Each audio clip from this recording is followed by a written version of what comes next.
When you look at the incredible landscape on planet Earth, all the different terrains, the varying soil conditions, the awesome water features, oceans, lakes, rivers, streams, the waterfalls, the different climates, the huge amounts of plants and ground covers, the requirements are so varied. Can one fathom how big a project that was? When God designed the landscape project for planet Earth, He was so genius, He designed it in such a way He would never have to show up to work. It is completely self-sustained.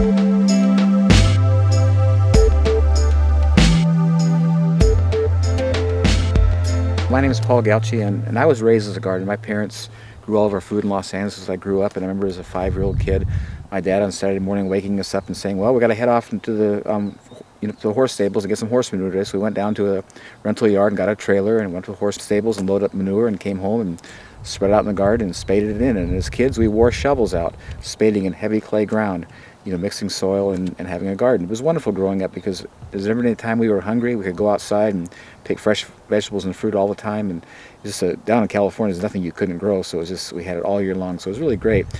And so as I started to, grow up and I got married and I had some children, and I decided, Los Angeles was no longer a place fit for human habitation as far as I was concerned. It was getting really crowded and smoggy and just not safe. And so I thought I want to move to a place where I can continue to do this and grow fresh food for my family, have clean water, clean air. So we came up here to the Olympic Peninsula of Washington. We have a beautiful place. But we built a house and we faced a real challenge. We drilled a well, went 213 feet and got half a gallon a minute. And if you're doing the math and thinking about that, that's not enough water to do a garden. I'll never forget as long as I live. It was August 1979. It was a great year to build a house. Didn't rain all summer, but boy, in August, all this grass was totally dead. The road coming in was all dust. I'm looking at that and saying, God, how am I going to grow fruits without water? And it was so incredible. I hear inside, it says, well, you're looking at the wrong thing. Turn around and look at your trees. And I pushed enough out when I built the house that I knew they had shallow roots. And I says, God, you really have my attention. If you can show me how you do these without irrigation, I can do an orchard. So I went out to the woods of the Fork and I started moving this material underneath the trees, and I was totally amazed. This beautiful, soft, black, damp, incredible compost. When I saw that, I says, well, I can do this. This makes sense. So I started planting the trees out there, and at that time I had straw and sheep manure. Now I'm using wood chips, and it's been amazing. This orchard's been here 31 years now. It's never been watered or fertilized once. It goes through droughts or whatever, and it's just every year it gets better. As I was doing this orchard, experiencing these incredible results, because I was a creature of habit, and because our nature is to do things as we were taught and not to inquire from God, I says, okay, God, thanks for the help, but I can handle this on my own. And so for, I think, probably 17 years, I was out here diligently rototilling, hauling in organic material. You can see a place over here, my major rock pile. This is my altar. This is where all the rocks that came out of my garden over here. And I'm just doing this stuff, and I'm feeling out, I'm on this treadmill, just running in place, going nowhere, feeling like, I'm going to keep up with this. Every spring, the ground is totally muddy and wet. When I tilled it, it turned to weeds in 5 to 7 days, solid green with weeds. I planted things 3 feet apart so I can rototill with it, do the weeding with the tiller, and it was just labor intensive. And one day I got out my orchard, I don't know what motivated me, I got on my knees and I started moving these wood chips. And I'm down to my elbow in this beautiful black compost. And I got up and started screaming. I was so angry. I said, there's something wrong with this picture. I have been killing myself to get this in my garden. I don't have it. I didn't do anything here. And I hear inside, well, it works in your garden the same way. You didn't ask. I was so angry. I threw that tiller away and I started covering my garden with wood chips. I always say people the greatest gift God ever gave me was that lousy well, because it opened me up to Him and to show me His incredible, work in creation. I've been a gardener for 55 years. I've done tilling, done all that stuff, and it's so amazing now. My only tool is a rake, and it's just so easy and so simple, and the production is so superior to what I ever had.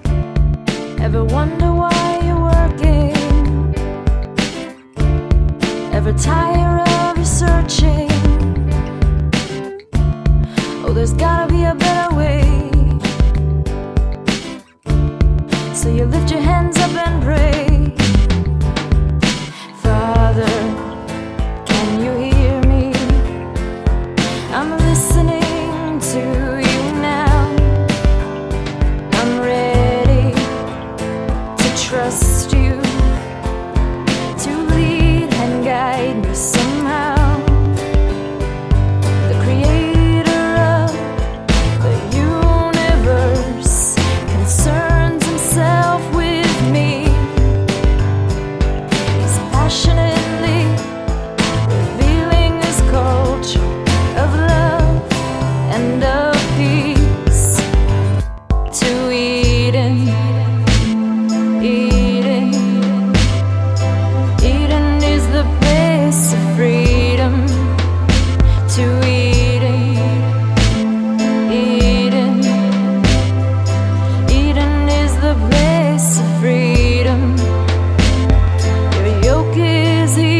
when I saw how easy and simple this was, I says, God, where do we lose it? Why are we doing this? And it was so interesting. He took me right back to Genesis in the beginning. And if you look at in the beginning, when Adam and Eve were in the garden, they had this beautiful, relaxing day in the garden. And every afternoon and evening, God would come down and walk with them through the garden. And I'm sure as he walked through the garden, he would just share with them things that they saw in the garden that day about himself. Did you notice this?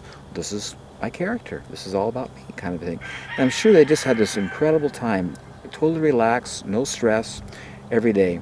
But when man sinned, the scripture said things are going to change. And the wording is, by the sweat of your brow, you're going to raise food. Thistles and thorns and weeds are going to compete with you. And the next verse says, and man began to till the soil. You see, man never cultivated in the garden. He tended the garden, but he never disturbed the ground. And when man got disconnected from God, he began to till the soil. The whole issue is so very simple. It's all about cover.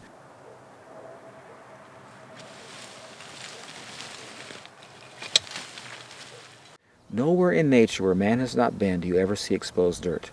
That only happens when man comes and takes the cover. Everywhere in nature where man has not been, it's either covered with needles and leaves or grasses, but the ground is covered. And the reason is because the ground is a living organism. And as all living organisms, such as ourselves, we have skin to protect us. The animals have fur. Fish have scales. Birds have feathers.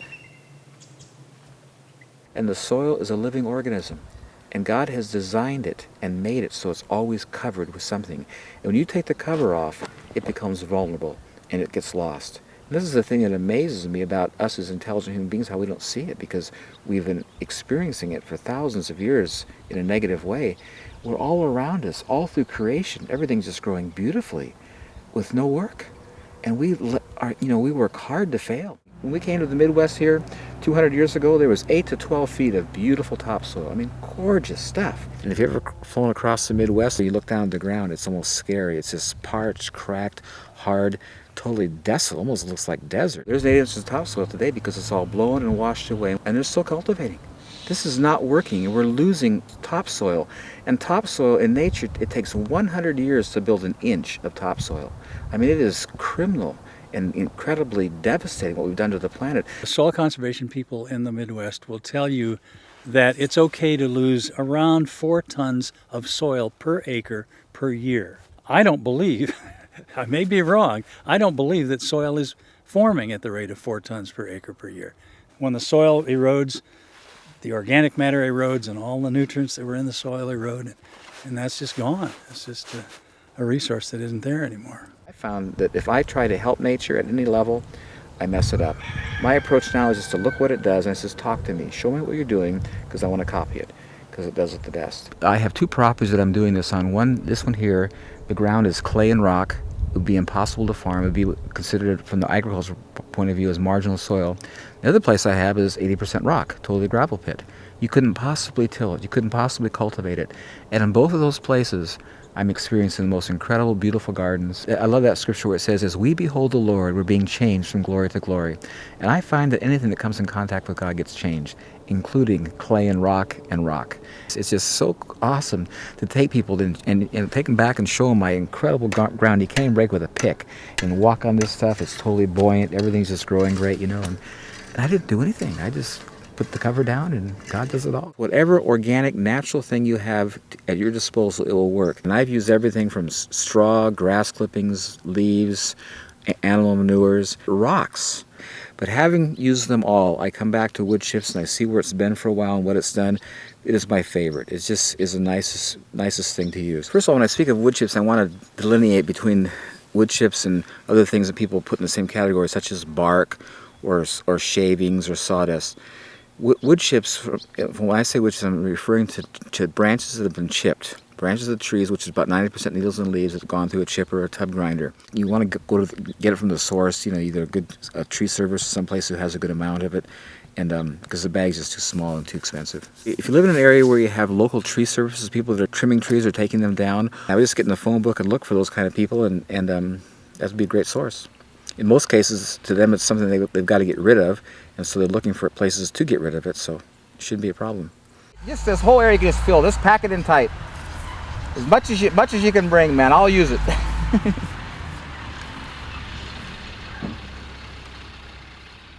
In the local area here, we remove hazard trees and trimming and view removals and different things to enhance views, and so this is a byproduct of that operation. We've dumped chips here for Paul for a lot of years. And, 12?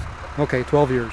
In Paul's case, this is so handy for us because the location, it actually saves us time. So we give it to Paul. It's handy for us to get rid of the material. So it's getting more and more common for people to call us wanting chips. The thing about mulch is pretty much in every municipality there's mulch available, because someone's chopping a tree down, somebody's cutting a tree, somebody's shredding leaves. If we can try and get things that are as close as possible to us, maybe it's your neighbor that's chipping up a tree next door, then that's the best product for you. I'm an arborist. I prune trees for a living, and for me it's an art form, and I'm so thankful to be able to do it because it's a gift that I have, and it's just something that's just so pleasing and so pleasurable.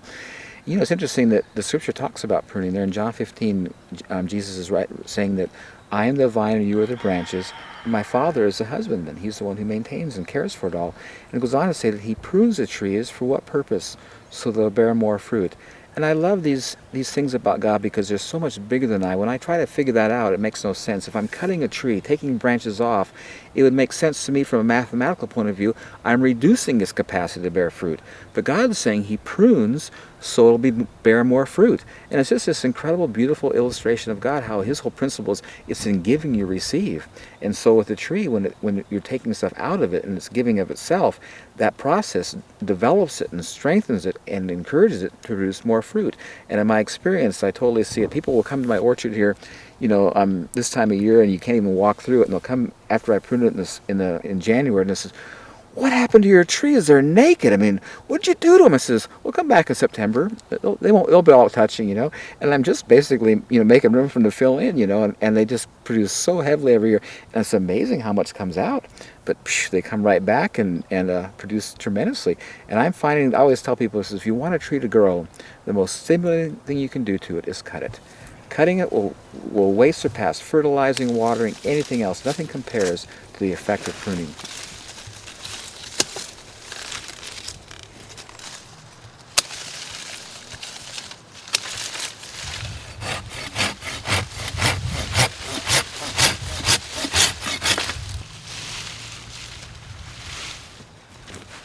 Every time I prune, I've got all these good branches to chip up and put back, and every year it happens over again, and it's endless, and it's totally free, provided by God. And it's just, again, it's such a beautiful picture of his character.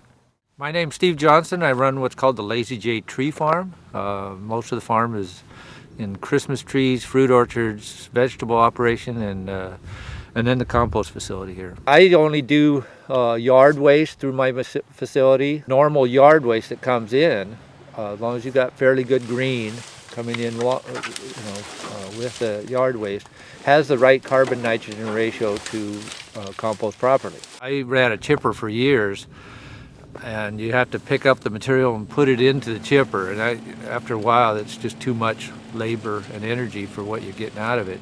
And so the tub grinder is really a good way to put the material through fast, and you never handle it by hand.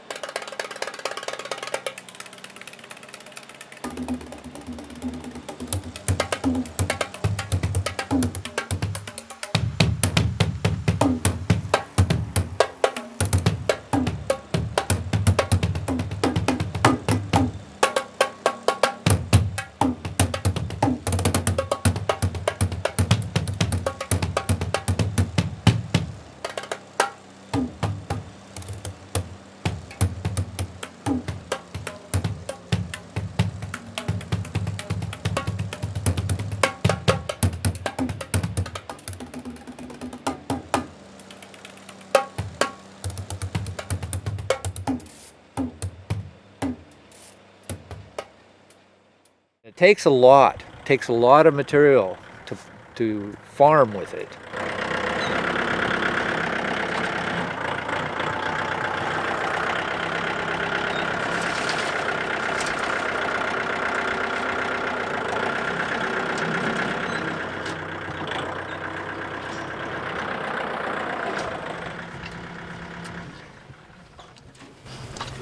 You know what's so interesting about this? Track with me. I came across this revelation the other day. These wood chips, when the wind blows, don't move. No, they stay there. And they're lighter than dirt. Exactly. You track with that. That's bigger than me. And I love it. It's nature. It's so awesome how the creator designed this. I mean, there's no tilling, there's no digging, there's no... This is it. This is the only tool I need. Man, it is awesome. My roses love it. Everything loves it.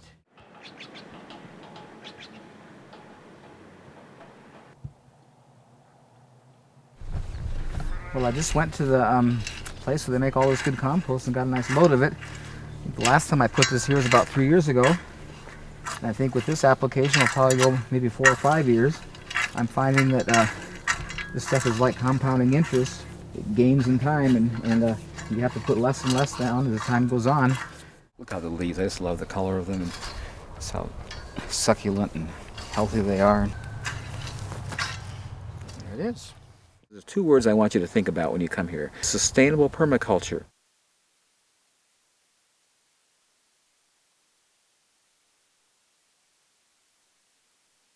Everything you see here was created in nature for free, and it's renewable. It was for liberty Christ came to set us free. Everything about God is free and sets free. And I love that about his character, and it's so beautifully just, exemplified and shown in nature. This is just so freeing. And I love that scripture where he says, "Come to me, all you who labor and are heavy laden, and I'll give you rest."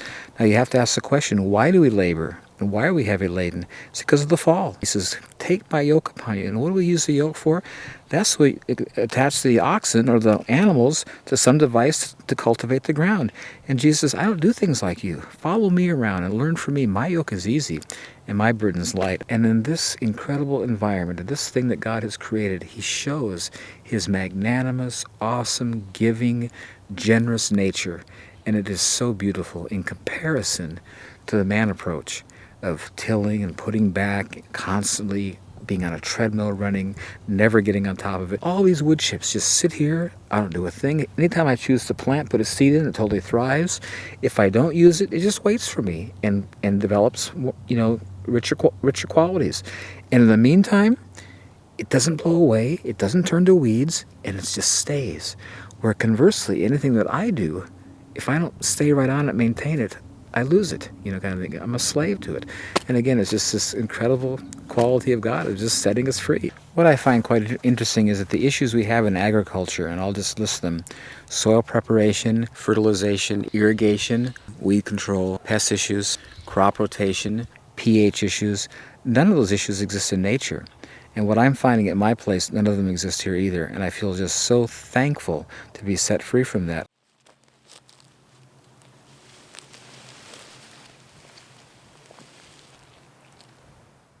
Soil preparation, when you put the wood chips down, they never compact. They're always soft. Every year I come out to my garden, all I need is my rake and just grate it out, make a little groove and plant my seeds. Because the air is always present, because it never compacts, it never has to be prepared. You come to a place where you've got you've gardened, and your garden at the end of the year is all hard again. So you bring in this really nice organic material, manures, whatever, you till it in, you got this really fluffy, nice, aerated material, and you're so happy. Oh, what a nice garden. You get out there and you rake and you plant, your stuff comes up. As the year progresses, when you get to the end of the growing season, that ground is right back to where you started. It's all compacted and hard again. And here's what happens. I use the example of a fire. To get a fire to go, you have to have 3 ingredients: ignition, fuel, and oxygen. In the soil, nitrogen is always present. That's the igniter. And when you bring in raw material, the fuel, and to get it there, air follows, it all burns up. You don't see smoke, but it all burns up. There's a number of different ways to use the material. If you take the raw grindings and mix it in with your soil, it'll rob all the nitrogen out of the soil to rot the wood or rot the material. So you don't really want to do that. So I tilled in these beautiful potato chip wood-colored orange wood chips into my garden last spring, and I wasn't too successful. My soil test says that I'm way down in nitrogen. Because I tilled those wood chips in, I tied up all the nitrogen in my soil. But now I know you never till this stuff. You just add to it. which was the mistake I made. So by getting the faith back and going back to what Paul has taught me, I think this is going to work because it just is simpler, right? Basically, what soil needs to survive is the same as us. It needs air, it needs water, and it needs food. It's a basic principle for all life. And so when you take mulch, for example, which is true in the forest, because there's not just one grade, like someone didn't go through and sift it and it wasn't always all coarse material or it wasn't all fine material. There's all what they have like macro pores. So there's all these different air pockets through the soil. And so what that does is it keeps the top part of the soil and even further down oxygenated. And so there's that oxygen available. The microbes and the earthworms come up into the soil, and then they can actually deal with that material and break it down. Normally when people think about mulch, they might think about what they call bark nuggets, which are just big chunks. It has to have different sizes of actual material. You have to have small grades, you got to have things like needles, you got to have things like chips. You can't have just one standardized size and expect that to do the same as what... I mean, if we look at what Paul's got here, and I dig down, there's probably, I don't know how many different sizes of chips, all the way down to what the finished product is, which is soil, or organic material to the point where it's... I mean, that's what you're going for. Now, if I took and I multiplied this by a couple hundred times and that's what I was using, it would break down, but it would take a lot longer, and the ability right away for it to help out diminishes. I started off with alderwood chips, which are kind of big potato chip sized chunks of wood. This has been here a year, and it hasn't broken down yet. So I don't think this is what Paul's talking about. It would have taken too long to break down. And the other main thing that they're finding with a lot of different trees, grasses, plants, vegetables, compaction levels. A true healthy soil is not compacted, and when it does get compacted, it loses the oxygen, like those macro pores we were talking about. And you get an area where it becomes what they call anaerobic, which means the oxygen level is too low for the microorganisms to live. We're dealing, as I said earlier, with compaction here on our farm, and certainly we're growing root crops to help alleviate that problem. What we're also doing is adding wood chips on top, knowing that they're going to break down slowly over time, create fines, and also work into this compacted soil. So it's kind of like a passive tilling almost that's occurring, which is a really exciting prospect to think that we don't need the heavy machinery or the heavy disturbance. We can just keep adding and it'll work itself out. I have used the raw grindings, and there's a number of people that do this, is just keep it on the surface. You're basically sheet composting, and it's more of a mulch than an additive to your soil. I have a tendency to compost between 10 months and a year. The compost itself, once it's composted, and then it's a screen material, you can use that several different ways. You can plant straight in it, which is, there's a lot of people who do that, or you can just leave it on the surface as a mulch. Compost does a lot of wonderful things besides just nutrient benefits in your soil, worms and beneficial fungus that's in there. You'll just see the plants just love it.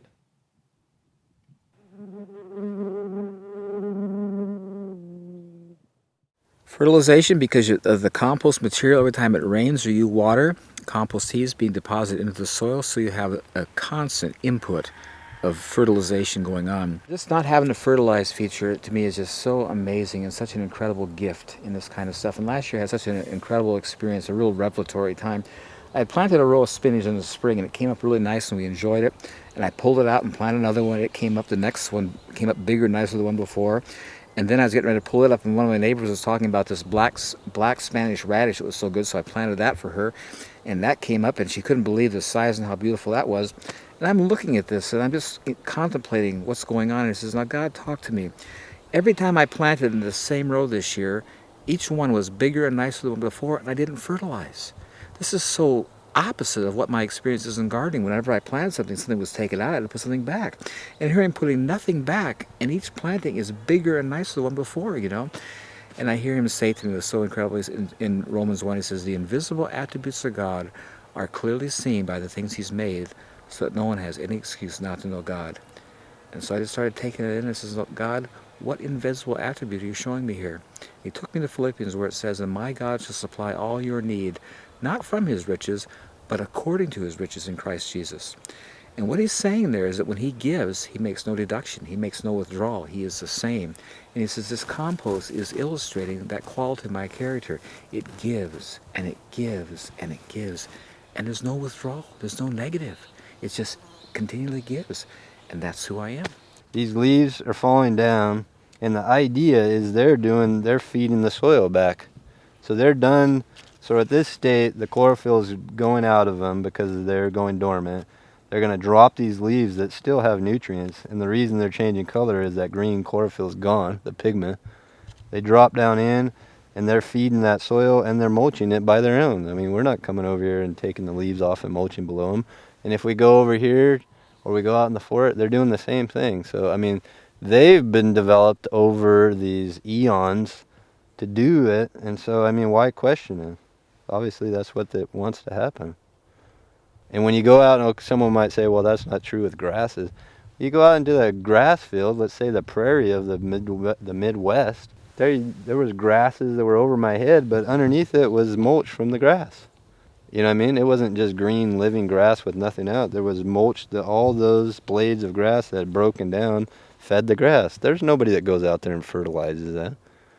I mean, that's the thing that people always say, well, you got to have fertilizer. You have to fertilize. Or I mean, if there is no out, you're not taking it away, you know, it's all going back. The animals were eating the grass and it was still going back. So if you can recreate that in a garden, it's the same exact thing. The leaves come out, they do their purpose, they go back into the soil.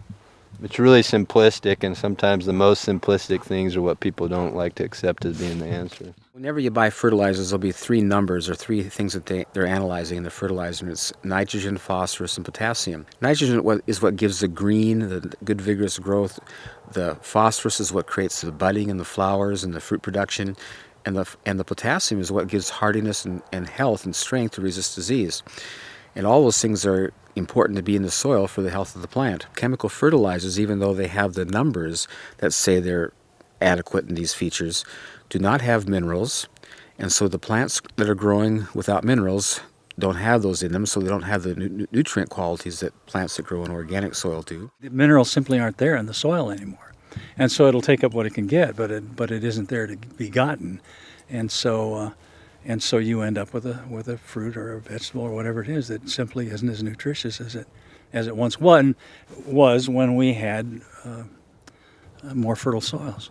Just the sort of calcium, magnesium, potassium, iodine, those kinds of things, the things that aren't fertilized typically, as 30-40% reduction in what they were getting 50 years ago. That's pretty alarming, which is helps explain why food doesn't taste as good as it used to. It isn't as good as it used to. It's not as nutritious. I always go to that scripture where God says it's good for a man to bear the yoke in his youth. God's saying up front, if you're going to have anything of value, you've got to work for it. But he says if you do it the right way, you want to do it early on, do the work up front, and if you've done it right, over time, it'll produce for you. And this is what I think is so neat about the wood chips and God's way. You see, when they came with chemical fertilizers, they told the farmer, you can have this immediate lush growth now. And they were right. What they didn't tell you down the road using these chemical fertilizers, that every year you had to use more and more to get the same effect, and your ground eventually became sterile. When you use the organic approach up front, it's kind of a lot of work to bring in those wood chips because you got to cover the ground. It takes a lot of cover. But over time, what I found at my place is that you start having this incredible gain. Initially, you put a lot down, and you have to, in a few years, you got to put it back again. But I'm finding that each time I put a layer on, it's a lot longer before I have to do it again because I have this incredible base built. And it's like you have a foundation that's just growing, getting, better and better. So over time, you're getting a higher and higher yield, with less and less input, which is how it should be, because you get older, you have less energy, and you want to get return for your effort, and that's God's way. That's how he is. I love that scripture in this. It says, do not despise the days of small beginnings. And I just encourage you to be patient. Nothing happens of any value quickly. Things that are of value take time. And the beauty of this process is that as time goes on, it just becomes more and more valuable. So, if you don't expect miracles at first, because it's going to take a little bit of time. And as you plant things and you feel they're not doing as well as you'd like, then you can use fertilizers to supplement. Eventually you won't have to, but initially you might, and that's okay, because you've used them anyway before this, so you can continue to use them now. Good organic manures, if they're clean, work well. But as it goes, you'll find that you won't need to use those fertilizers, and you really have an investment that cannot be compared to what the rest of people are doing in dirt. You got horses, you get horse manure. That's a given. Not too many constants in life, but that's one of them. You got to get rid of it. Okay, so what do? We clean the stalls, we take it out, we dump it in a pile.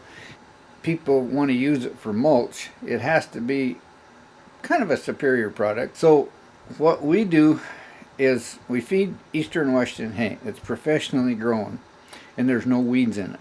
And that's really important, because weeds, the weed seeds will go from hay, will go through a horse's body unhatched, undeveloped, and come out, and you'll get weeds. We use fir and hemlock shavings, so they decompose very rapid, as opposed to using cedar, which decomposes or doesn't, very slow. And it's so simple, even I can do it. You just make a pile, and then I don't haul anything unless it's at least 6 months to a year old. In our garden up here, our experience has been you can plant right in it, because it's chips that have dissolved, as well as the manure and so on. So we've had really good luck that way. It would not be good in the garden without being decomposed with something else, That's a common complaint if you use straight horse manure. I'll go get some and show you a sample of it.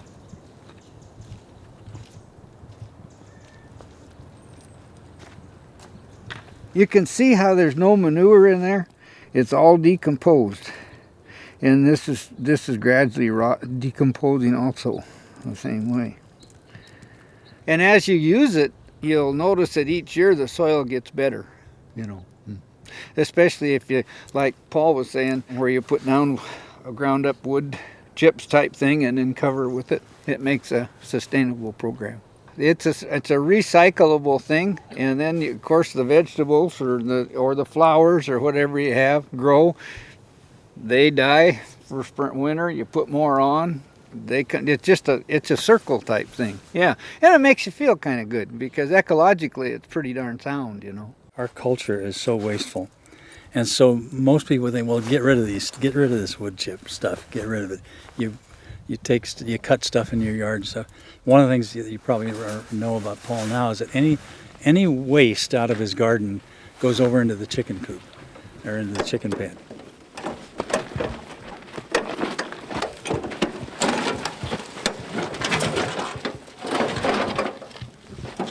And then they eat it and munch it around and then poop. And then he brings that back over here and dresses it. Well, I think one of the most beneficial parts of a garden is to have chickens around, because there's such. The eggs are great, but you see, they deal with all your waste, all of your yard waste, the expired stuff in the garden, my grass clippings, any weeds, all come to the chickens, and those are really nice organic products for them that they eat, and whatever they leave over turns into what we're going to be exposing here in a minute. They're out here all day long just kicking. You can see all those little grooves in here where they've been digging in, and they're excavating. They're constantly picking seeds out, any bug kind of thing. So they're working this material. And as you're going to see shortly, I'll tell you, I've never seen compost so nice. This almost approaches topsoil. This is such beautiful stuff. Anyway, I'll just show you how easy it is to get.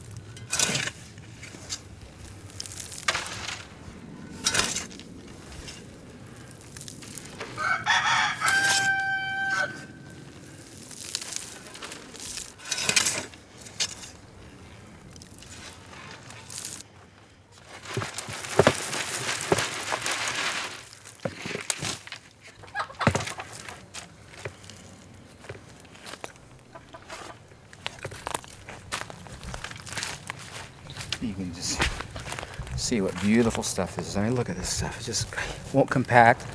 I mean, this is the ultimate topsoil. And it's all just good compost from my yard waste. I always say that my chickens are my soil manufacturing plant. The eggs are just a bonus.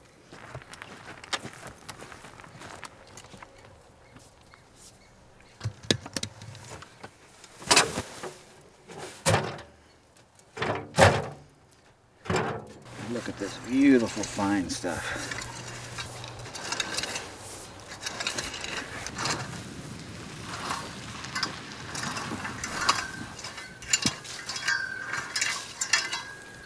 There it is, pretty quick. Somewhere down there there's a soil, and that's good, you know, presumably the soil has been protected, and in the meantime it's been breaking down and getting a little bit richer with time. But this mulch that is on top is basically organic matter. And that's one of the things that we're losing out of our soils around the United States is organic matter. Organic matter is wonderful. It holds the moisture up there. It's like a sponge. It just holds it there and it just sits there. The plant can stick a little root hair in the water and it sucks it. It's just like a straw about this big around, you know, it just comes up real easy.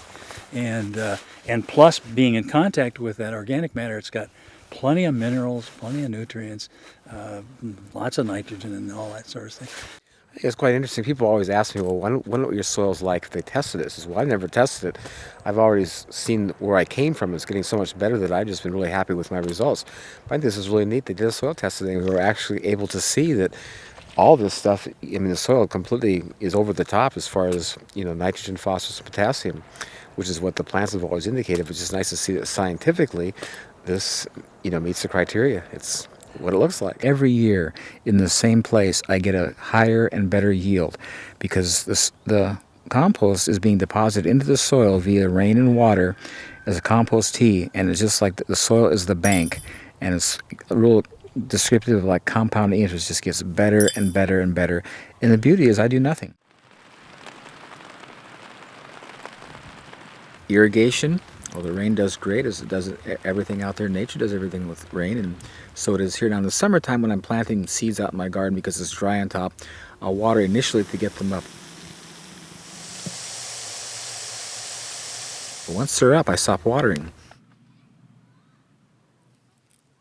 When you go to plant and you pull them aside, if they're not wet, you want to water because seeds have to have damp ground to sprout in.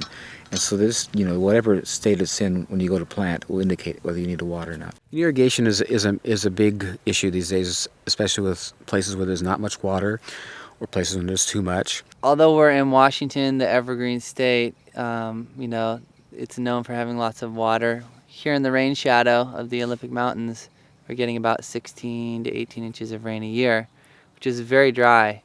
And of course, that dry season is the growing season as well. And so, you know, the importance of efficient water use is just, you know, at a maximum. There are a lot of problems with irrigation. One is that it's a lot cheaper or easier. It's a lot easier just to waste water.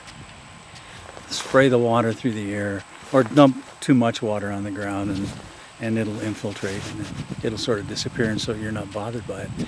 But I think the last thing I heard was that irrigation on the whole is something like 50% efficient. It's, you know, about 50% of the water is getting to the crops.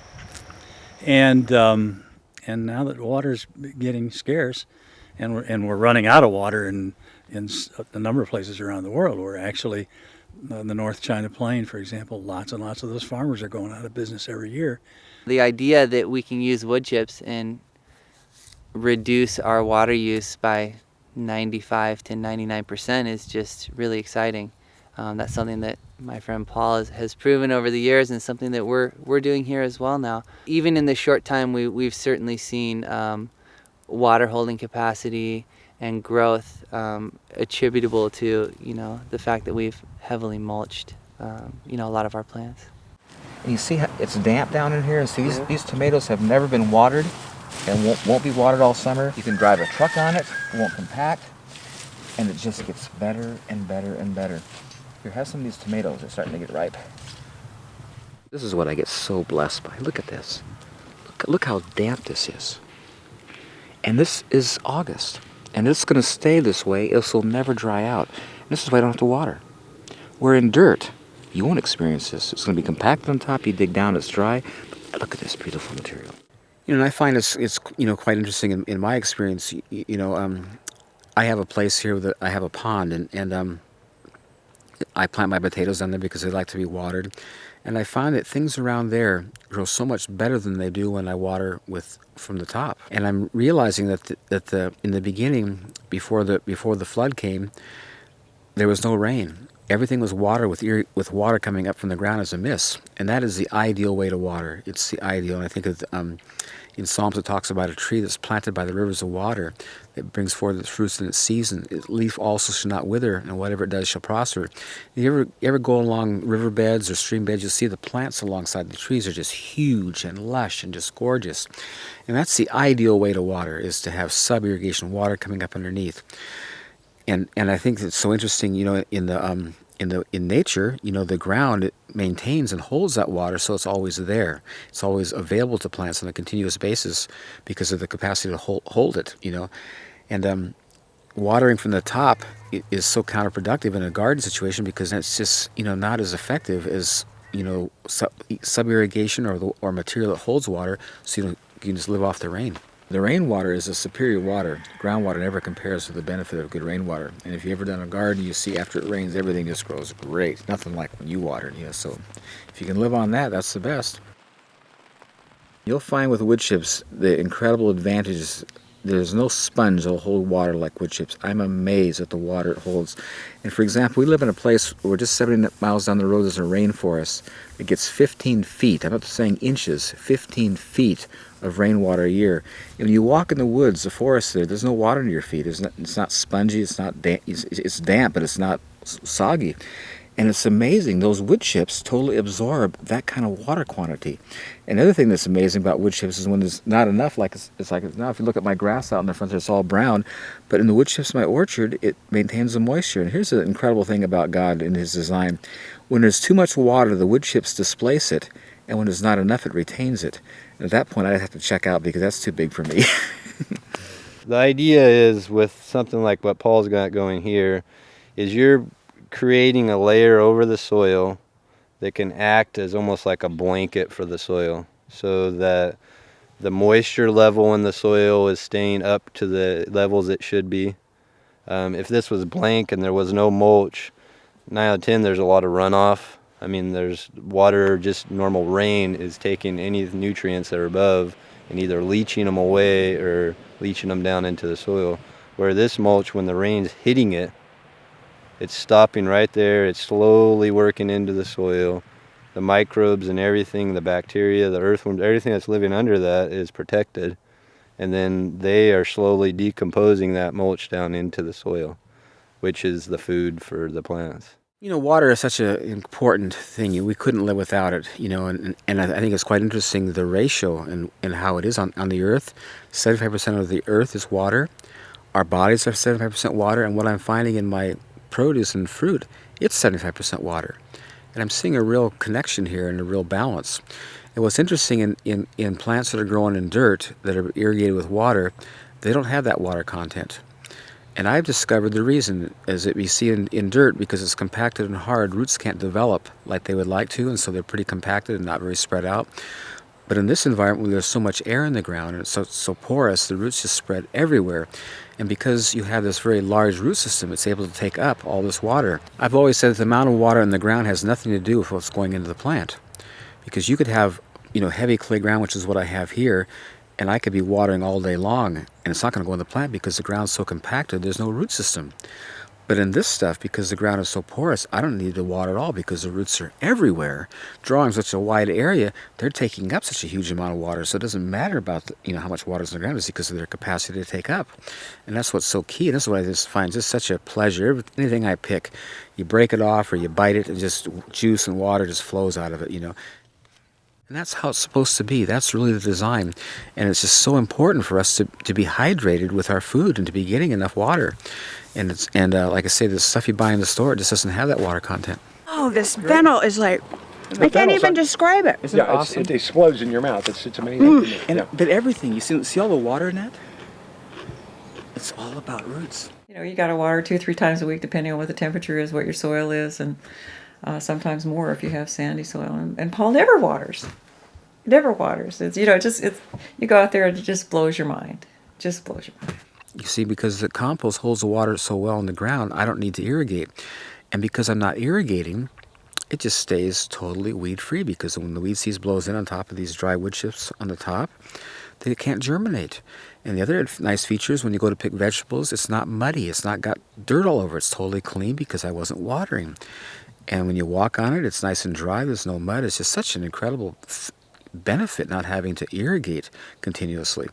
And they noticed, like when we started getting some rains, all of a sudden these little weeds started popping up in places. So you see, those seeds were here all summer, but now that it's starting to rain, they're going to come up. You know, I just take my rake and rake them out. It's not a problem. They don't have a lot of, a huge amount, and they're very easy to control. But it makes such a difference when you don't have to irrigate continuously as far as your weeding issues.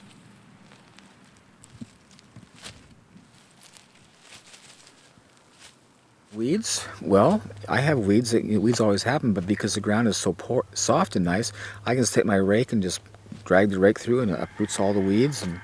Or if I have to pull them, they pull out really easy. And it's kind of fun pulling here because it's just, I enjoy seeing the great root systems and just how nice everything does. So, and it's great.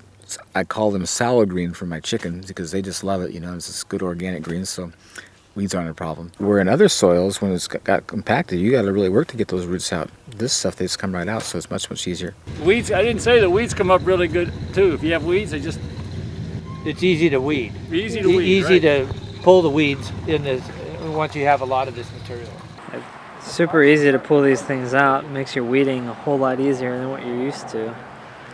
But yeah, I mean, look at all those roots too. I'm used to things just breaking right off.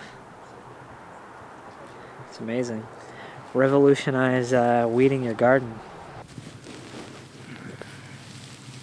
Isn't that great?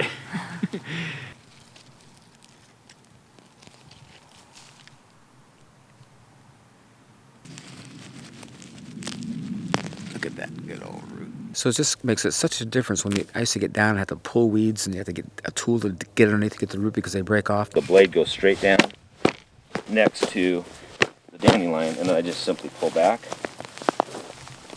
like that. No, I got pretty much all of it. When I used to till this, it was just solid weeds. Blows my mind because it's just like this was the same space. So the same wind, the same seeds are blowing across here, but because of the cover, I don't have the issue. This is one of the reasons why organic food is so expensive, because of the incredible labor-intensive weeding operation. They have to, get down and pull all those weeds because they can't use herbicides. This is a beet bed, and highly intensive labor to weed it, just to pick out the weeds and thin them, because there are weeds out here. We take about 4 hours per bed. A 3-foot by 30-foot carrot or beet bed take about approximately 4 hours to weed. I was for years in God's face trying to figure out what weeds are all about. I says, how come I have weeds here? I've done my best to get under your, how come they're here? And he came back so fast it almost scared me. He says, they're not your weeds. They blew in for your neighbors. They're cultivating. And they're creating weeds, and the seed blew into your place. And you'll always have that as long as they do this kind of a thing, And I love that scripture where how it says that all of nature groans and travails waiting for the manifestation of the sons of God. You see, they know we're disconnected, and they're groaning and travailing, trying to save the earth because we're just totally disrupting it and losing it all. And I think the answer is so beautifully described there in 1 John 3, where it says, "Beloved, now we are sons of God, but it does not appear we shall be.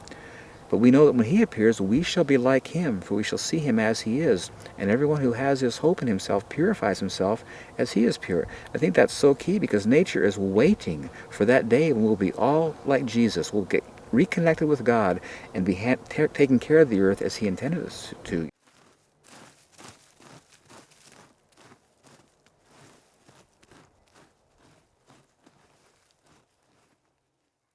Occasionally pests will come in nature and will defoliate a few trees every now and then, but not serious enough that it causes any great losses, and nature always overcomes. I think if you follow organic principles, it's very rarely that your insect population, your negative insect population gets out of control. And of course, it doesn't matter if you spray organically, you're still going to kill beneficials, and so beneficial insects. So it's best to just deal with whatever damage you have and move on. George Washington Carver, when people would ask him how to deal with a disease in their tree, he would say, well, you don't want to deal with a disease. You want to get the tree in good health and vigor, and it'll take out the disease. I think that's such a true statement, and it's so true about everything. And if you'll get a real healthy plant, as I have here, I don't have any insect problems. If a bug bites into my plant, he drowns because there's so much water there. He just is infused with it, and he wants cellulose and fiber, so he goes somewhere else to find a stressed, dehydrated plant to eat on because he can't eat on mine because there's too much water. So if you have a healthy, vigorous plant, insects are not a problem. As plants became weaker because of chemical fertilizers, insects began to be very overpowering and would take out huge amounts of plants. And so they stepped up to the plate and created insecticides. What they didn't take into account was that the Creator designed everything in nature to be overcoming, and as these insecticides would come in contact with these insects, they would mutate and develop opposition to it, and the next generation, those insecticides didn't affect, and so it's not a problem.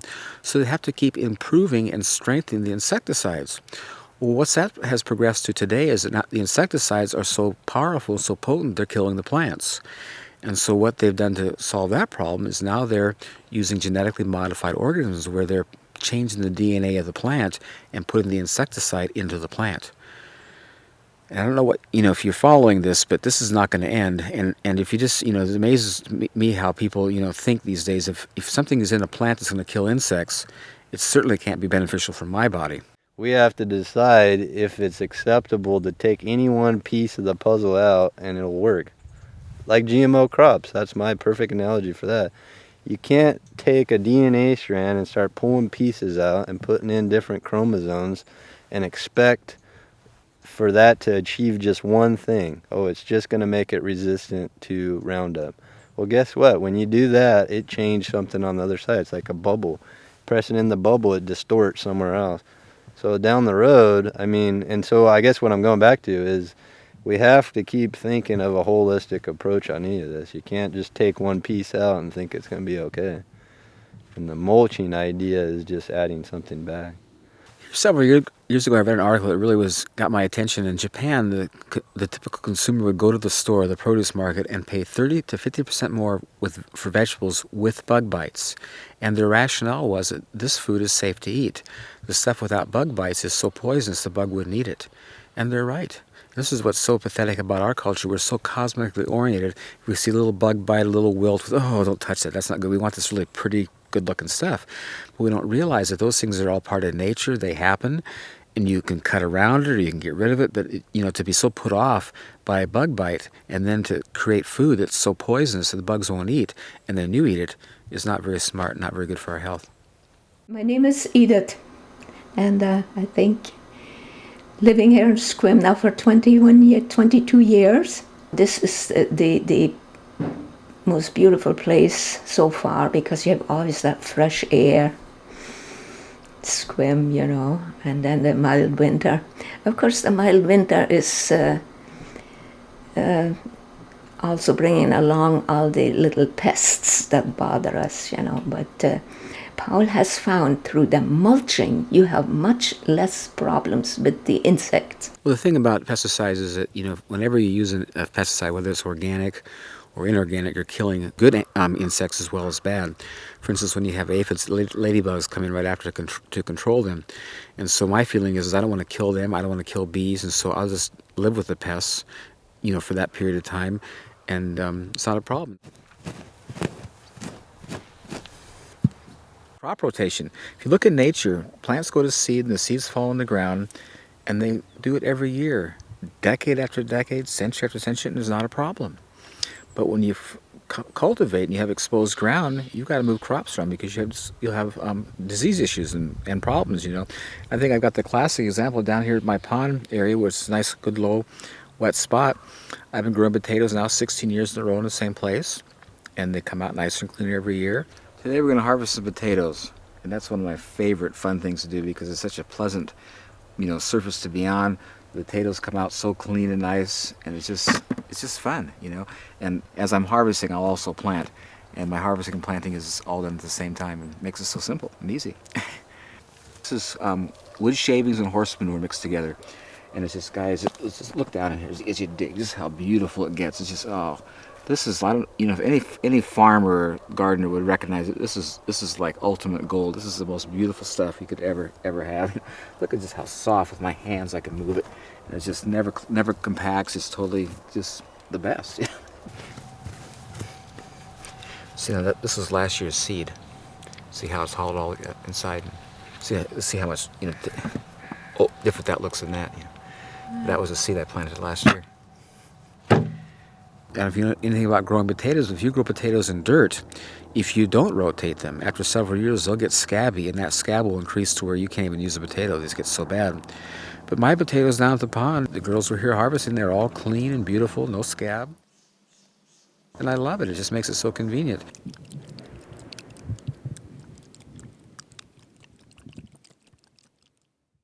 pH issues. You know, I have over here in my herb garden, I've got blueberries, which everyone knows is a very acid-loving plant. But right next to it, I can grow Swiss chard or cucumbers or anything else that's alkaline, and it does well too. So here I see again all those things that we work so hard to correct: soil preparation, fertilization, irrigation, weed control, pest issues, crop rotation, pH issues. In nature, it's just all beautifully done by itself, and so I just enjoy having the convenience, and it just makes it so much easier.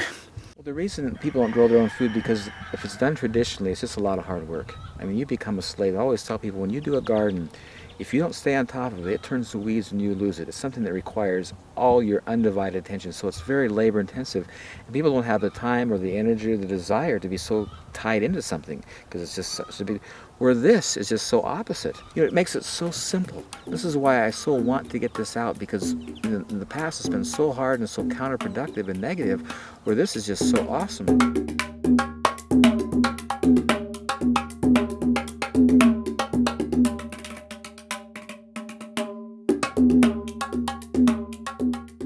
We're in Southern California, in the South Bay area of Los Angeles, in a town called Palos Verdes. Southern California only gets about 13 inches a year, even in a normal rainfall year, and we've had drought for the last 4 or 5 years. And what we've tried to do is find interesting California native plants and plant them around the garden as much as possible, and then more recently vegetables, and see how they do in this area. We've basically taken the existing soil, which is pretty dry, a mixture of adobe and clay and little rock, and added mulch as much as we can to make it richer. Certainly we hope that plants will grow more healthily and more readily with less water, and so that's kind of an experiment. This is actually soil that we've worked a little bit, but has lots of hard particles and doesn't work very well for plant roots. So definitely getting it more moist and adding some compost on a regular basis is important. In Southern California, it doesn't get terrifically cold in the winter, but it can get quite hot in the summer, and it's definitely a way to hold in the humidity and to keep the soil from drying out so much during the hot months. Well, just recently we learned about a source of covering through the Los Angeles Sanitation Department. They are taking the green recycled clippings and yard waste and those kinds of things, and grinding it up and making it available at, I think, 6 or 7 different sites around the LA basin at different times during the week, and just come and pick it up. So we've done that a couple of times now, and getting big barrels full of free mulch is great.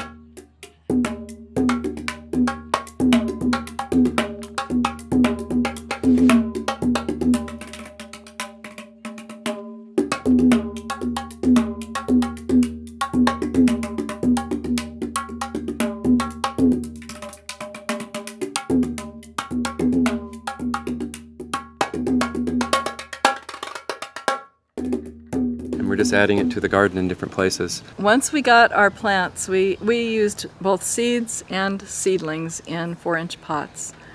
We cleared away the wood chips we had laid down on the original soil, just in an area big enough to dig the hole into the existing soil. Then we put the wood chips back once we'd gotten the plant established in the hole, and surrounded the plant right up to the edge of the stem with the wood mulch. There's no climate in which using a mulch isn't a good idea. It definitely enhances the soil. encourages worms and other beneficial insects and discourages the non-beneficial insects.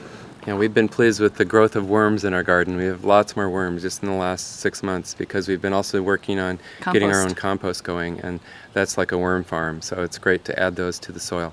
Easy to do, much easier than Very I thought easy. it was going to be.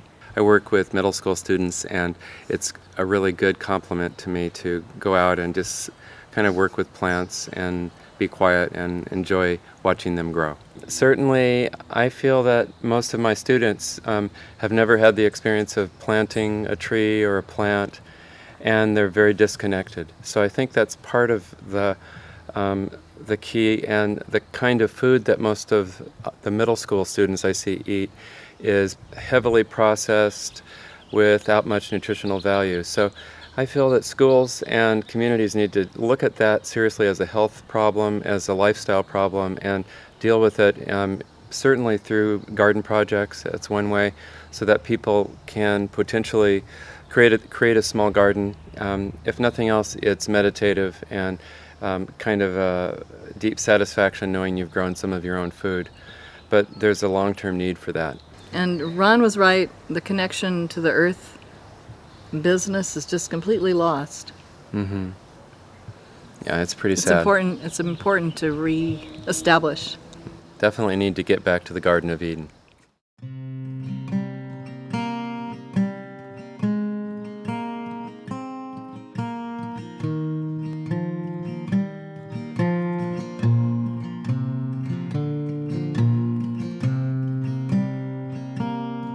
Hi, I'm Diane McComber. Hi, I'm Hannah McComber. And I'm Mark McComber, and we are in Gettysburg, Pennsylvania at the Back to Eden Film Demonstration Garden. When we were asked to maybe help do a demonstration garden, we had a slight problem. We don't have land, we live in town. And so we started seeking the Lord and praying. We want to be a part of it, we want to do it, but what do you do if you don't have land? And we started the journey, the search of asking, and it was amazing. We had 4 different people that actually offered us plots of land. And one day Mark was talking to Jeff Wilson and about we needed land and wood chips. We needed a provision. And we were seeking the Lord, and none of the things seemed right. There were little glitches with each of them, and we kept waiting and listening, and it was amazing. Jeff said, I have land, you can use the churches. And that's how we actually got to have the demonstration garden here at Heritage Assembly of God Church. When I was talking with Jeff Wilson he was asking how to do a garden, I said, well, first you need wood chips or a covering. And around here, there are a lot of wood chips because a lot of tree service companies and a lot of people have trees in their yards and the woods around. And the road crews are always cutting the trees for the power line, so that's a good source for wood chips. Mm-hmm. And he said, well, I have a pile of wood chips. And I said, really? Maybe we ought to do the garden there. He said, fine with me. So this is where we ended up doing it. And he did have a pile of wood chips about 2 or 3 years old that they were making a walking path around the property. So we got permission and used those wood chips, and we laid the garden down.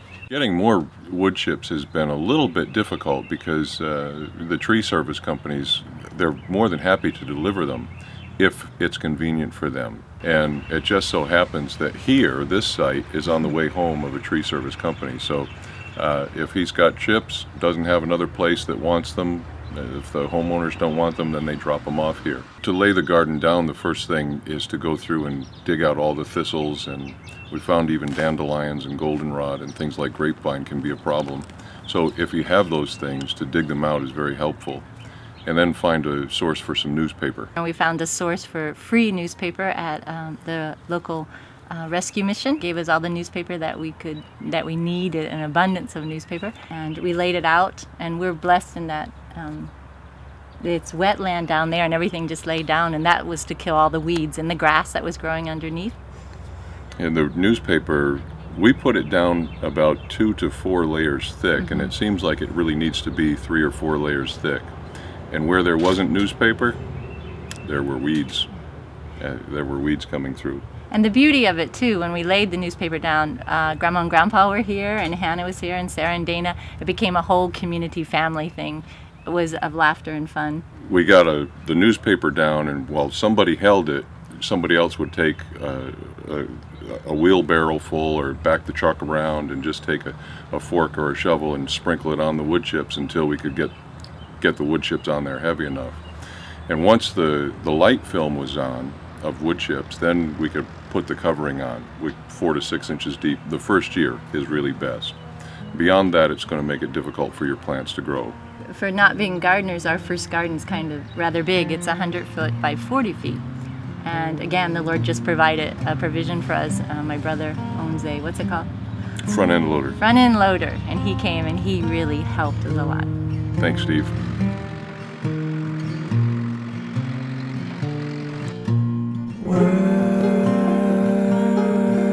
The soil with your hand.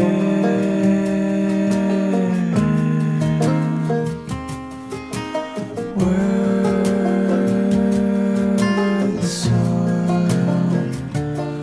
with your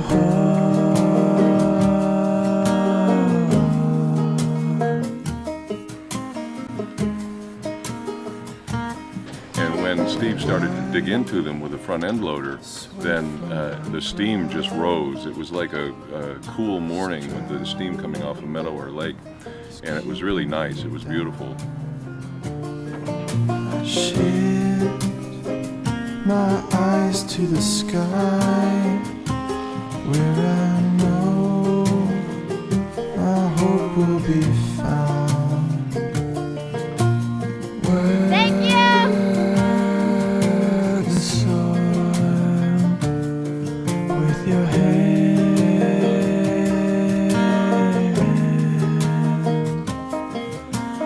Work the soil with your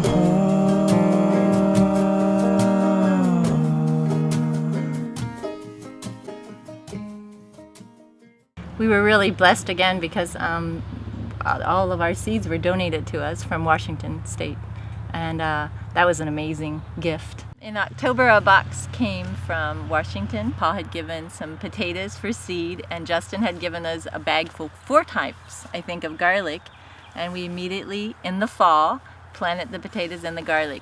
Typically it would freeze at the Yes. depth that it was planted, but the wood chips kept it warmer, it kept it insulated. Almost every single one of them came up. So yeah, it worked.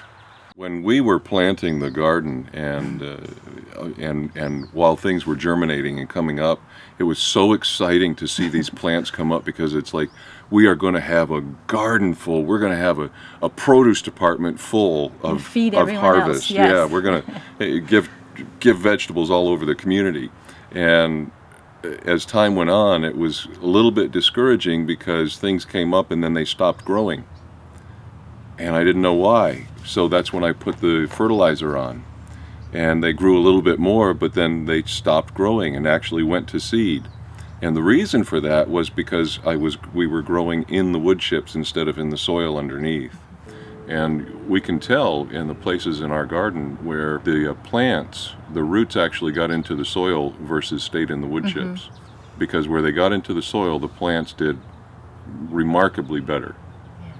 It didn't take very long before we realized we needed to do some fertilizing. One of the organic materials that's the best for nitrogen and for fertilization with wood chips is dried blood. And so we put a couple of 17-pound bags on at different times. And that did remarkable things for the plants. The dried blood worked better than anything for organic nitrogen fertilizer. As far as this garden, I think what we would have done differently would have been just to put about 4 inches, 4 to 6 inches of wood chips down, and then part the chips and plant in the ground beneath the wood chips. And that soil really does get prepared pretty quickly by the wood chips. It softens the ground up pretty quickly. When I moved the wood chips off in one area, I just took my finger and I began to dig. And in no time, I was down 2 inches really easily.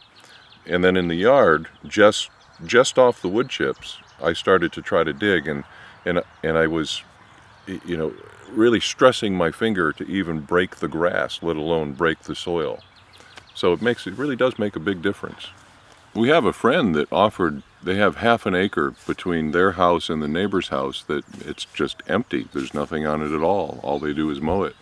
So he offered it if we wanted to have a garden there, or anyone else wanted to have a garden there, I have wood chips delivered there, that would be a site that we could do. So we set up another garden there, and the first thing we did, of course, was check for the thistles, and it was has been mowed all along, and there were no thistles, so we put the paper down. Then we put about 2 or 3 inches of mushroom soil down on top of the paper. And then once the mushroom soil was down, we put about 3 or 4 inches of wood chips, somewhat composted wood chips, on top of the mushroom soil. And then over that, a dusting of less than an inch or less of cow manure that had been composted. And then that was all that we put on that. Newspaper, and then mushroom soil, about 3 or 4 inches, and then 3 or 4 inches of wood chips, and then just a dusting of an inch or less of cow manure on top of that. And when we got done, we felt really good about this garden is done correctly. It's got the nutrients, it's got the soil that it needs, and then 3 days later we planted seeds. And here it is, a week later, they've all come up, everything is germinated, and we have things growing. And so Father's Day, best Father's Day of my life, we planted the new garden. When we planted in that garden, we moved the wood chips out of the way. We did not plant in the wood chips. We planted in the mushroom soil that had the nutrients and used the wood chips as the covering. When you plant in the soil and they get big enough, then you side dress them with the wood chips. So that's what we'll be doing when they get big enough. So it's looking really good. It's growing really well. Something that I think it's too, and more about, that honestly really is about the garden. I think it is to take kids back for a generation. I do think away from video games, away from TV, away from sitting, take them back into nature, because God does display himself in nature. You cannot look at a seed and see the miracle of something coming out of it. We watched as the beans were coming through the ground, and the seed was still on the sides, and the little green plant was coming out through the middle, and we watched it in amazement, and you cannot not have a lesson about God at that moment for a generation. Just to see God. I mean, that's why I believe God started Adam and Eve in a garden. We're back to Eden Organic Garden. I'm Johnny and I'm 5 years old. My name is Hannah McComber and I'm 9 years old.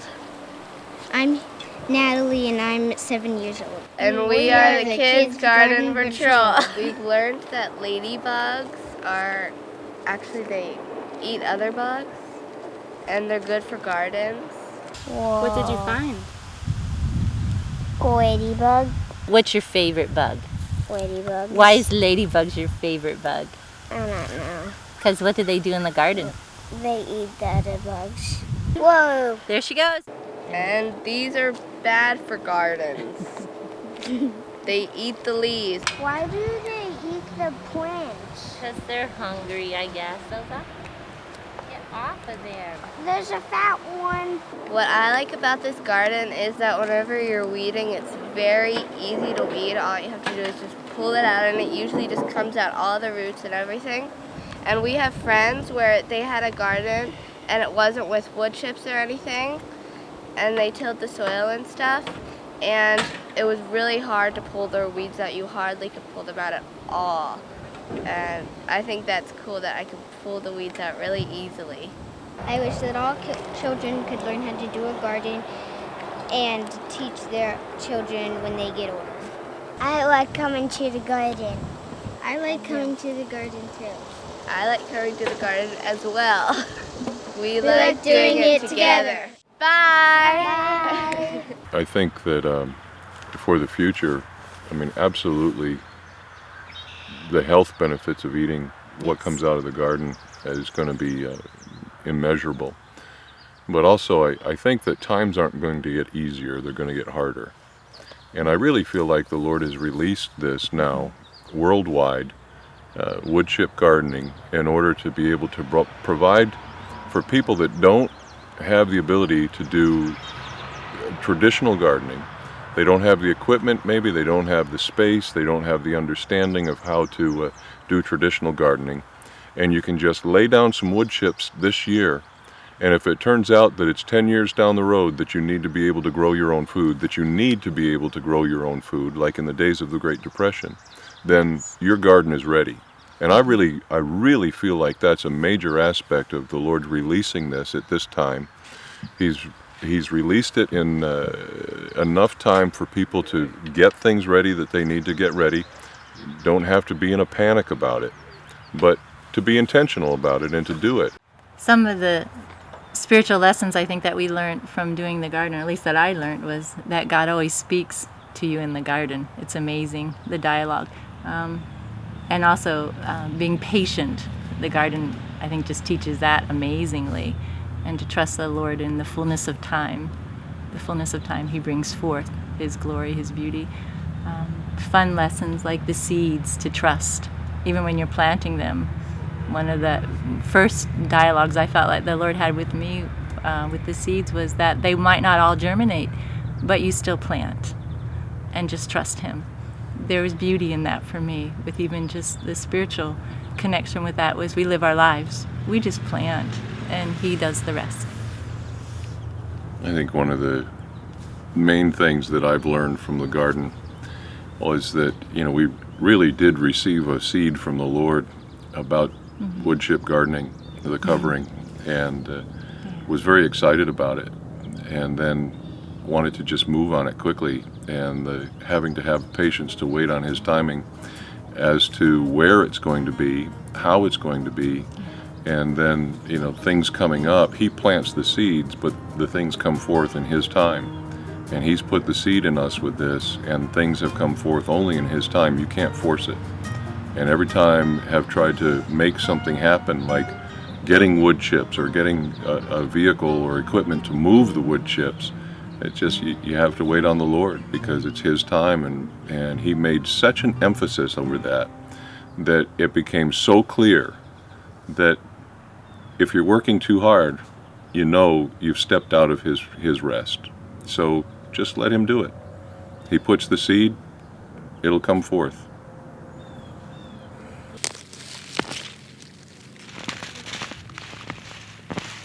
I always come back to, I love that statement of Jesus, "Come unto me, all you who labor and are heavy laden, and I'll give you rest. Take my yoke upon you and come learn of me. My yoke is easy, my burden's light." And I find that if I'm doing something that's stressing me out and getting a lot of work, I realize this is not God. This is not how He does things. And I just love my harvesting approaches. Whenever I get around to it, I do it. If I don't, it's all right. I have chickens that'll use it if it's gone too far. And the advantage of harvesting when stuff is fresh in season, you're getting the ultimate food value. I think it's interesting too how when God's explaining to us how He provides for us, He says, "Consider the birds of the field." It's how they don't toil, they don't sweat, and I provide for them. Are you not of more value than them? And then he says, "Seek first the kingdom of God and His righteousness, and all these things will be added unto you." And we look at all through nature. Everything in nature is not pressured, not under stress, and they eat everything fresh in season. It's all there for them, and they do wonderful. Where us, the most sophisticated of all the creation, stress out, and we don't eat good food, and we buy all this processed stuff, and we're thinking like, God, Jesus is trying to get our attention. Consider them. Pay attention. This is how it's supposed to work, and I care a lot more for you. And it's just what I think is so sad is that God's made such an incredible provision for us. He's given us land. He's given us seed. He's given us, the sun, the rain. It's so easy to grow food, and it's so natural. It's what everybody's always done from the beginning of time until the Industrial Revolution. So we need to get back to the original and do it right.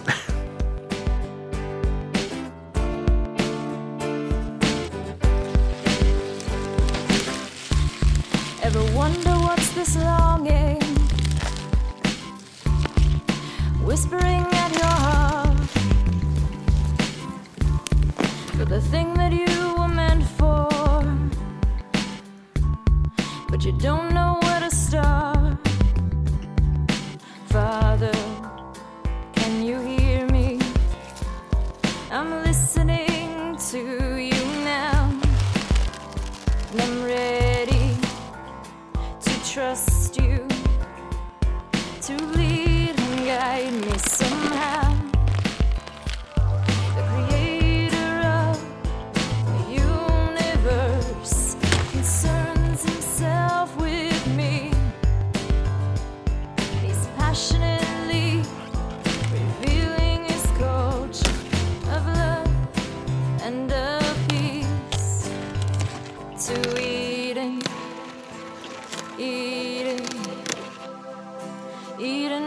the place of freedom. To eating, Eden. Eden is the place of freedom, yeah. Your yoke is easy and your burden is light. Help me to lean on you the rest of my life. To Eden, Eden. Eden is the place of freedom. Apples, the enzymes that cause them to ripen don't happen until 7 to 10 days before they get ripe. So all the apples that you're buying in the store, they're picked green, and the enzymes aren't there. They just don't show up. They look nice, they have nice color because they did the nitrogen fix and it looks good, but the enzymes that cause them to digest are not present. And so when you eat that apple, your body has to go salvage enzymes somewhere else in the body to digest the thing. So instead of this being a nutritional plus for you, it acts as a negative, and it's not really good. When the apple falls off the tree, it's usually pretty ripe. This is what I love about this arrangement. The trees are pretty low to the ground. The ground is soft. When they fall, they don't bruise. And the other advantage is that, you know, in harvesting, you see when they harvest apples all at once, not all apples on the same tree are ripe all at once. They come on at different times, and then some are in more of a shady place, so they don't ripen as quick. And so if you pick them all, you're going to get some unripe ones. The advantage of coming out at your leisure, when they fall off, they're always ripe. And so you have all the enzymes present, the full nutritional benefit that was in the apple. Depending on what it is that you're growing, the nutrition comes with the color. And that's why, you know, it's always been, you know, known to eat a variety of colors and have a rainbow diet and all those kinds of things, is because there's different nutrients that are more prevalent with all those different colors. But the color doesn't ever come until it's right before it's ready to be picked. Unfortunately, you know, the society and the culture that we live in, they are picking those things much before that nutrition is there, which is why I believe that a lot of the taste is not there. The sweetness and or you know, whatever that particular plant is prolific in. And I think that's really a big reason why people are not, you know, big fans of eating vegetables in particular, is because of the taste. I always say that plants that grow fast are sweet and tender. Things that grow slow are tough and bitter. When I used to grow stuff out here, they grow slow, they were tough and bitter. Now I plant stuff, man, it's up in a week, you know, and just 3 weeks it's just totally huge and beautiful. It's just amazing the difference. Well, you know, I haven't been formally educated and I don't have a nutritional background, but I do have taste buds. And I notice other people do too. When they come to my place, I just love to have them sample my food. And the response of everybody is, that is so sweet. It's just, and see, listen, everything that God created, I believe, is sweet. Very sweet. It was very sweet. They're so sweet. And tastes so good. This is good. Mm-hmm. I was a plant jerk in Live Oak Park. Mm. That's good. And see, good. They smell good. These blueberries are really, really good. Mm. And my gut feeling, intuitively, is that the nutritional value of food is relative to its flavor. If it tastes good, it is good. If it doesn't taste good, it's not good. And I come back to this good God that we serve. God is a good God, and He gave all of us a sweet tooth. We desire sweet. It's just innate. He didn't give us that to frustrate us and cause us to be, you know, put on edge and say you can't have this. He gave it to us to satisfy and bless us because He's good. And I'm finding that in my garden, everything is sweet. It is all sweet. And it's so pleasing and satisfying. And I think I'm just beginning. I'm just basically on the edge, just approaching how God made food to taste. And it's just so wonderful. And I just tell you from experience, when you eat this, I eat this stuff all the time. I just out here grazing all day long. You have this sense of just overall feeling good. You have energy. You're not stuffed. You're not bloated. You don't get tired. I'm thinking like, this is how we're supposed to live. This is just right. And it's a result of eating this live food, fresh in season. And so I can't, you know, come from a scientific place to now analyze why this is better than store-bought, but I'm just telling you from how I feel and the flavor and the comments of everybody else is according to the flavor, that I know this is way over the top. Everything I've been eating is just delicious. It's amazing. It's packed with flavor. It just feels like it's the best food. It's so great. Sweet, juicy, delicious. This is the advantage of not watering. Amazing. This fennel. Isn't it delicious? Isn't that amazing? How sweet it is? I mean, if you could get that in a Well, what I candy- have in my yard isn't like that. No, because look what it's growing in. My This dumb is my finger. point. It's minerals that give flavor to food. And all of our soils today are so deficient because of chemical fertilizers, because of erosion, Yeah. that minerals aren't present. But this stuff is just totally rich. Well, this is the answer. In everything, man. It's like over the top awesome. What I find interesting too, back in the 60s when they would analyze potatoes, for example, they had large amounts of vitamin A, vitamin D, all kinds of things that aren't in potatoes today.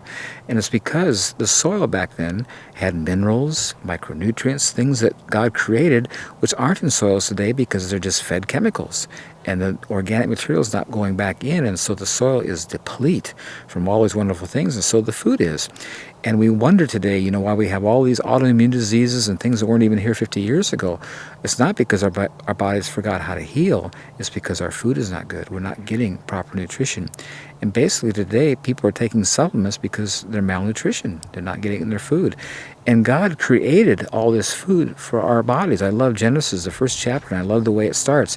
And God said, fruits, vegetables, seeds, and nuts. This is what I made for your food. It is so good to have these vegetables and the fruit, especially the figs, that make you feel, you don't need a medicine or anything. You just feed yourself with good stuff. And like, it has even a better flavor. You know, when I have tasted Paul's vegetables, and like so many people, it has a sweeter flavor because it's not under stress. It grows with constant moisture, yeah. And this is the beautiful thing about it, you know, you not only help to make, again, a layer of fertile soil for the future generations. They have good soil there, it's not depleted. But you have also a vegetable that will nourish you. And it is published, you know, many places when you read the depleted soil isn't as good, so add your little vitamins in tablets. Forget it. If you can do this here, this mulching with the whole tree that's, you know, chipped up, that's the only way to go. Yeah. In some rational future, people are going to wake up and say, this is not only a good way to eat, but it's a healthy way to live. And ultimately, when you start thinking about quality of life, if your kids are healthy and you got plenty to eat and you're leading a healthy lifestyle, man, the rest is just gravy, whatever else you do. So yeah, I think this has a significant potential to be a big part of the human future. A lot of people mistake this place as a farm, and it's not a farm. This is a home where my family lives, where I raised my family, and I did this intentionally to have a place where they'd have a wonderful place to live, where we could grow all of our own food. And I've purposely, just because of how God's given me this really wonderful revelation of how to grow things, and His whole economy is in giving and receive. I've just never been in a position where I wanted to sell anything. I just have no desire to, and I just have such pleasure in sharing and giving with people because I have such an abundance. There's plenty for all of us, kind of thing. And it's just fun for me to watch people just randomly come to my place, pick things and walk off, and you can't even tell they were here. And it's just such a wonderful feeling, you know. I just love it so much like God because it's just His nature to give, you know. And if we just get connected with Him and start doing things His way, we have an abundance. He provides us with all we need, and we have excess to give away and to bless other people. And it's just a great way to live. I love it. I heard about this garden today from my friend Marcia Brees and her brother Mitch. So we took a notion to come up here, and it's been an incredible revelation. The gardening techniques are a revelation. As the owner was saying, they're so simple, so straightforward, so profound that many people overlook them. Gardening with compost, not using any water, and this is the result, is just a revelation to me. Do you think that you would ever try this at home? Immediately, in about 3 hours. Every herb and vegetable that he's grown in this garden is so flavorful, so pungent, so powerfully flavorful that I haven't tasted anything like it in a very long time, certainly not in the supermarket. And you don't see it this big in the store. This is not elephant garlic, this is Italian red. Thank you. And I want you to notice when you use it just how moist and nice it is. Oh, yeah. It's totally awesome. Oh, it's, yeah, thank you, thank you. You know where I grew that? No. Right out in my orchard, underneath my tree. Underneath the trees. This is And you know what's so this is cool about gigantic garlic. Garlic is the easiest It's thing in the world to perfect. grow, and here's why. You plant it in October. We're amateur gardeners, and we're going to implement this stuff. I know we are. It all tasted really good. It's just all outrageous. Oh, it's unbelievable. I mean, when you drive up, that's why I put myself in front of this. The whole front row of this orchard is these dwarf apple trees with the wood sticking out the top. And it's magical. It looks like it's right out of a movie. It looks like, I expected Alice in Wonderland to come bopping out any minute and say hello. And I told my son we're going to see a garden, and he's 10 and a half, going on 15.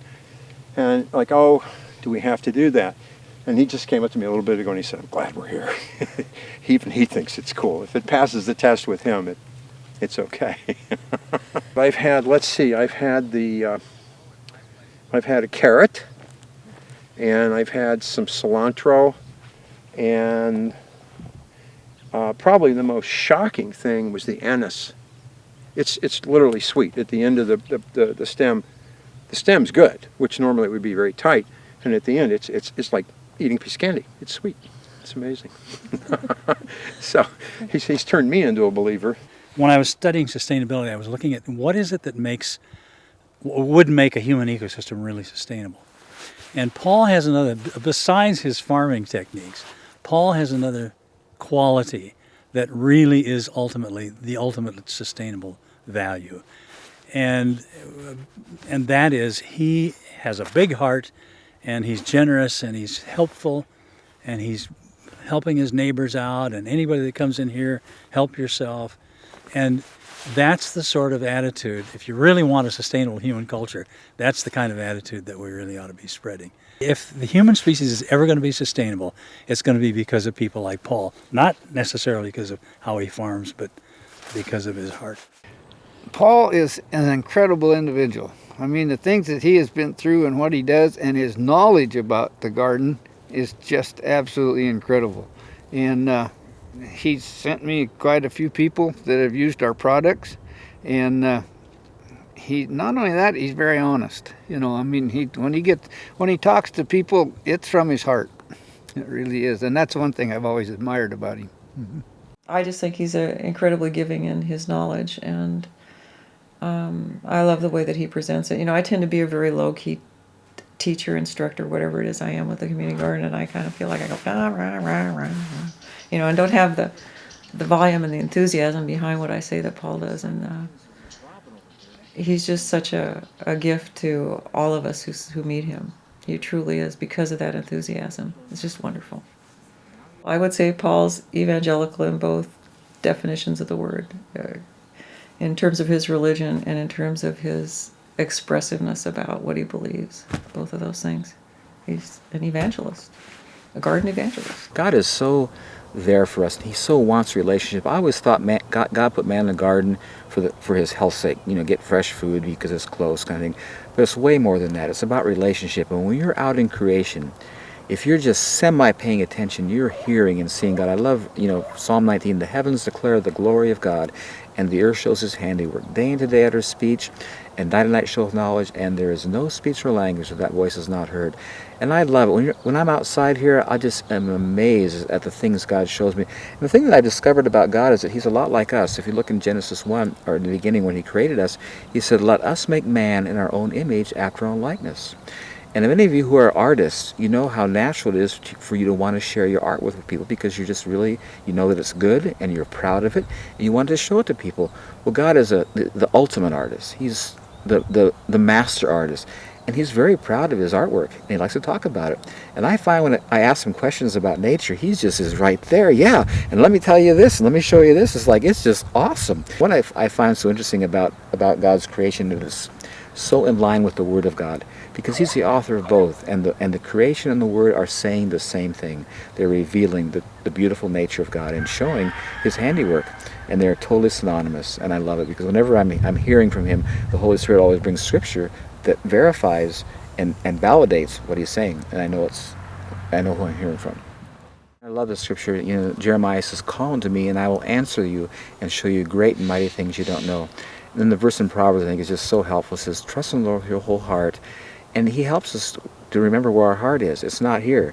He says, and lean not on your own understanding. He says, do not try to figure it out. And in all of your ways, and what does all leave out? In all of your ways, acknowledge God, and He'll direct your paths. Very simply, God's saying, He says, listen, when you have issues, ask me, and trust me in your heart. Don't try to figure it out, and I'll show you what to do. When I come out here in the garden, I'll have issues and stuff, and I'll just ask God. I'll just give you a neat example. One day I had a bunch of people over here, and the guy noticed my potatoes over here, and he says, well, how come you don't hill your potatoes?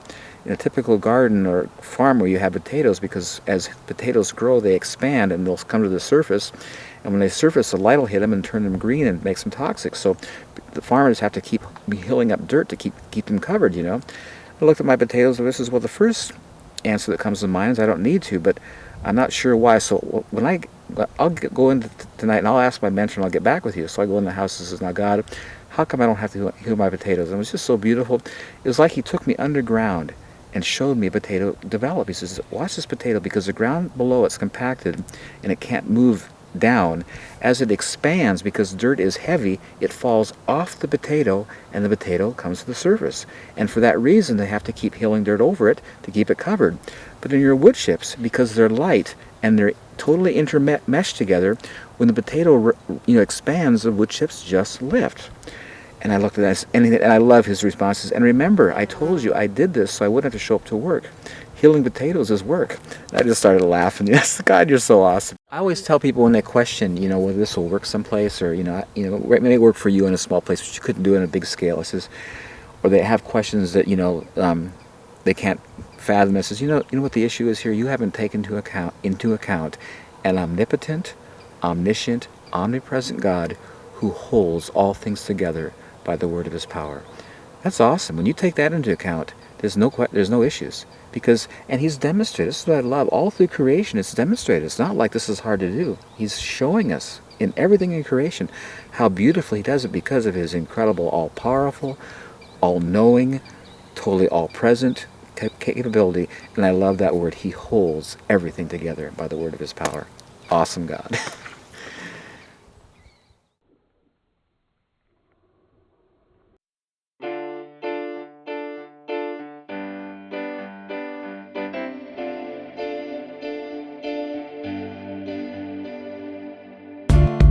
Ever wonder why you're working?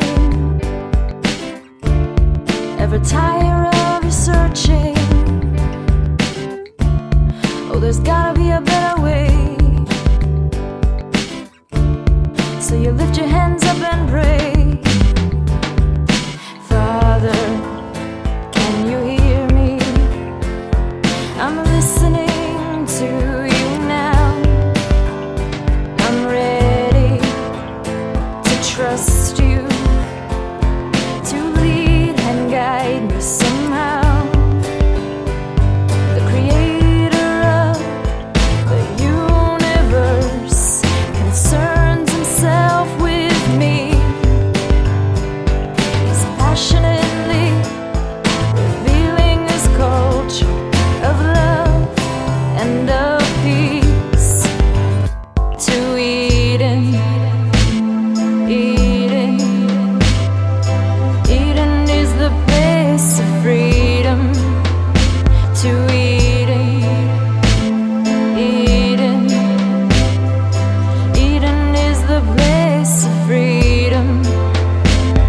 Your yoke is easy, your burden is light. Help me to lean on you the rest of my life. To Eden. Eden is the place of freedom.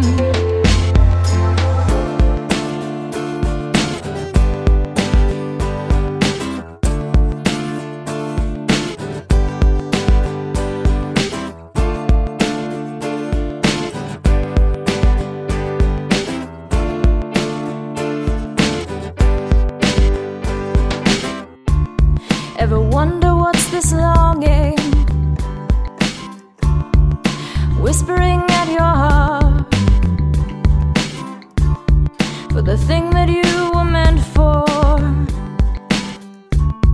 but you don't know where to start? Father, can you hear me? listening to you now, and I'm ready to trust you, to lead and guide me somehow. The creator of the universe concerns himself with me. He's passionately revealing his culture of love and of peace. To Eden, Eden, Eden is the place of freedom.